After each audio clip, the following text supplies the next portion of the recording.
বুধবার home of ক্রিকেটে মিরপুরের পিচ বুঝতে একে একে হাজির সরফরাজ খান, ওমর গুলরা। প্রথাগত কালো বা টার্নিং উইকেট না, ঘাসে ঢাকা স্পোর্টিং উইকেট।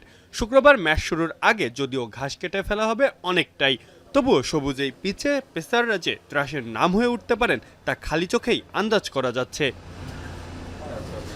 প্রসঙ্গ যখন পেস বোলিং, তখন এই মুহূর্তে সিরিজের সবচেয়ে আলোচিত নাম নাহিদ রানা। ইন্ডোরে শন টেইটের অধীনে নেটেও ঝড় তুলে গেলেন একের পর এক। তাসকিন, এবাদত, শরীফুলদের সাথে নাহিদও প্রস্তুত হচ্ছেন সবুজ উইকেটের ফায়দা লুটতে। তার প্রশংসায় পঞ্চমুখ প্রতিপক্ষের সেরা পেসার শাহিন শাহ আফ্রিদিও। Sean Ted before that one-day series as well. I feel he's a very good prospect for Bangladesh cricket, and I hope they use it well. And yeah, recently form he had a very good form, which is hopefully is not help against us.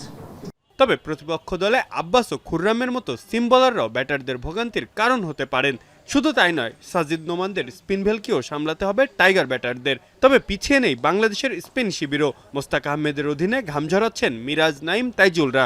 সবশেষ test সিরিজেও পাকিস্তানকে হারিয়েছিল Bangladesh.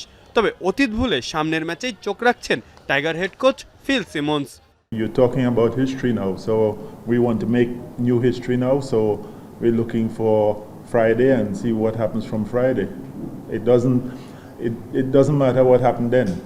Yes, you keep it in your mind, it gives you a boost inside that you've won the last game, but it's a new game, it's a new place. We're in Bangladesh now, we're not in Pakistan, so all those things we have to try and put behind us and make sure that we focus in on Friday. সবুজ উইকেটে বলাররা সুবিধা পেলেও টিকে থাকতে পারলে বড় run তুলতে পারেন ব্যাটাররাও। তাই প্রথম টেস্টে ব্যাট বলে দারুণ লড়াইয়ের অপেক্ষায় ক্রিকেট প্রেমীরা। মাহফুজ আহমেদ, এখন, ঢাকা।